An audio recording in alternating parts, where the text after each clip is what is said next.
This is the bonus bomb with Saigon John, Hoosier Daddy's explosive extra on Octane Infinity TV.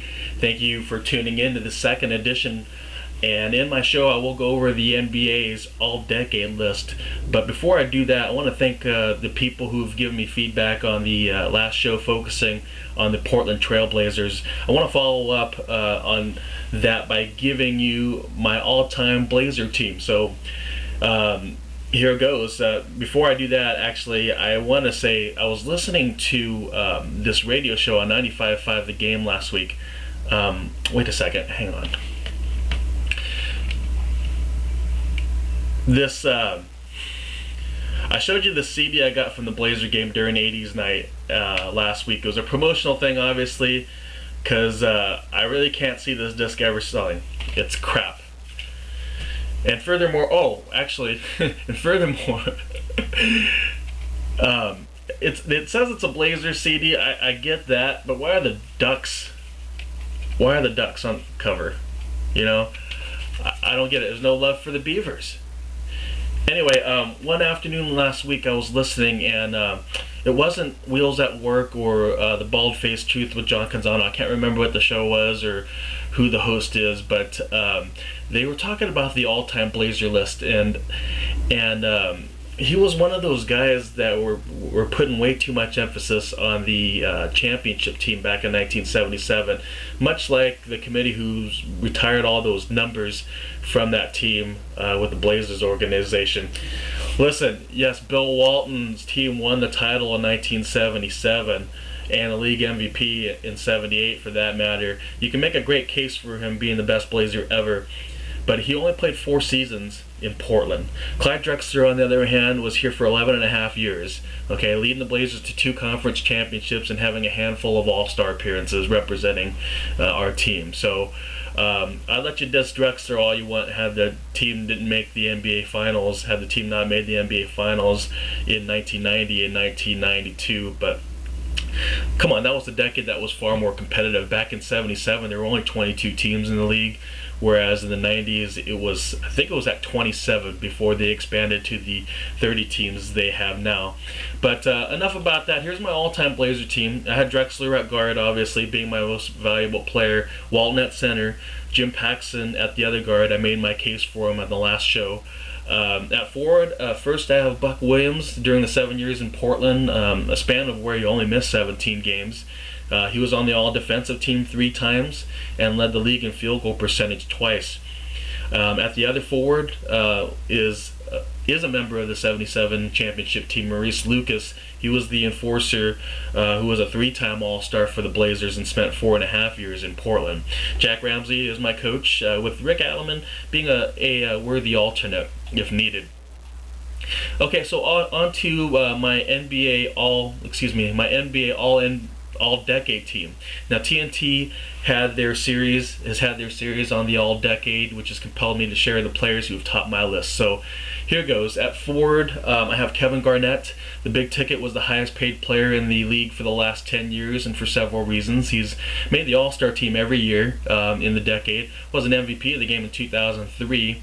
He was a league MVP in 2004 and the league's best defensive player of the year in 2008. In 2004, he led the Minnesota Timberwolves to the best record in the league, and in 2008, we all know he won the NBA championship with the Boston Celtics. My other forward is without a doubt Tim Duncan of the San Antonio Spurs. The big fundamental was also an All-Star every year of the decade, was an MVP of the game in the year 2000. He made the all-defensive first or second team every year as well. He was a 2-time league MVP and 2-time NBA Finals MVP. This doesn't even include the one he had in that lockout-shortened year 1999. His Spurs have 3 NBA championships to show for all of his accomplishments, again, not including the 99 season. A Hall of Famer to be, no doubt. At center, is there any question? Shaquille O'Neal. Now, Shaq turns 38 next month, and he is still taking it to everyone. The last 10 years hasn't been any exception. It's been glorious for Shaq, winning NBA titles, 3 of them with the Los Angeles Lakers and 1 of them in Miami. He was also a league MVP and 3-time NBA Finals MVP as well. At guard, I have Steve Nash at the point. He was great in Dallas. He's been even better in his second stint with Phoenix.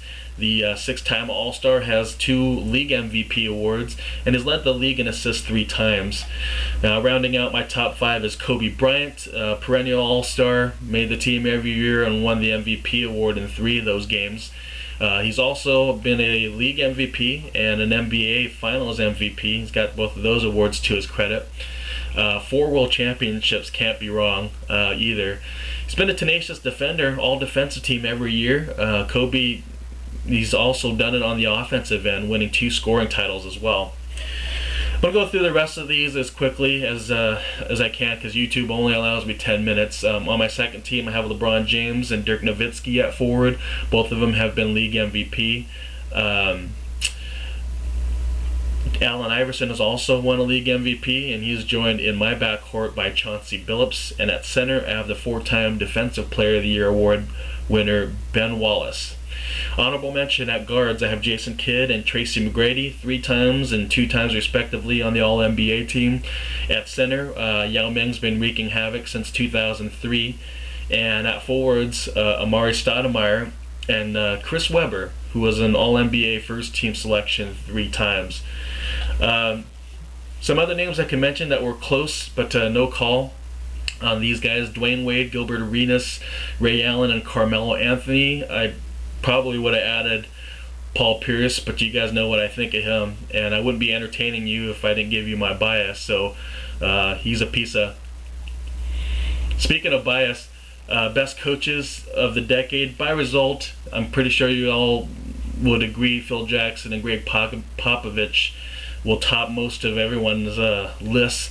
But as a fan, I don't care for either one of them. My vote for the best 2 coaches of the decade, Rick Adelman and even Pat Riley, won the title in Miami, just edging out Flip Saunders, who's had a tremendous coaching career as well, namely in Minnesota and Detroit. Well, that's been the bonus bomb here with Saigon John at the Octane Infinity TV studios. Thank you for watching.